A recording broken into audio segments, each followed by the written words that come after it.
Misconduct and inappropriate relationships at Texas youth lockups. That's what Governor Greg Abbott is asking Texas Rangers to investigate. There are 5 high-security facilities that house more than 1,000 young Texans in the juvenile justice system. The closest is east of Austin and Giddings. Others are in Brownwood, Mart, and Edinburgh. But this investigation stems from reports earlier this year at the Gainesville State School in North Texas. That's where Samuel Wright was convicted of improper sexual activity with a person in custody and sexual assault. Similar charges are pending against 3 other women employees. Leaders at the Texas Juvenile Justice Department say part of the problem is a lack of quality resources and staff. But KXAN's political reporter Phil Prazen reports advocacy groups have been warning about this for years.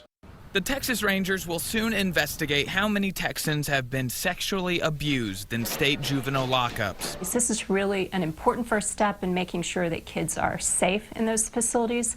But the truth is we need broader reforms. Deborah Fowler, the executive director at Texas Appleseed, says it's a start. Her group, along with 3 other child advocacy organizations, wrote this letter to state leaders, saying the 5 high-security facilities for juvenile offenders should be shut down altogether. We're likely to continue to see these same problems because of the model. I'm glad that the Texas Rangers have been called in, and I'm sure they'll do a good job.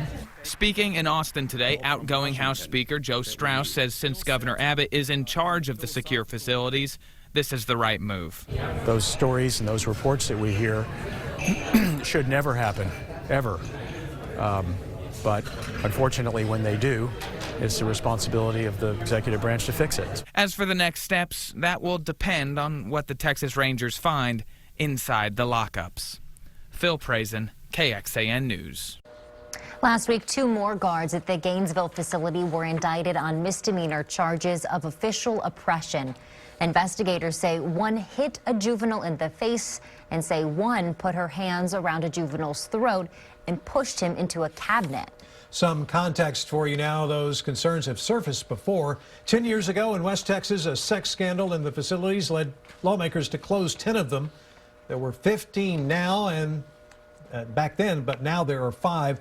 So those advocacy groups Phil mentioned want those to dissolve as well. Instead, they want the state of Texas to focus more on education and rehab options for juvenile offenders closer to their homes. And the entire Texas juvenile justice system is going through a leadership transition.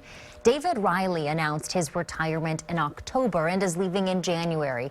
He's held the position since May of 2014. Governor Abbott appointed Camille Kane, who currently heads his office's criminal justice division, to take over. She'll start January 3rd.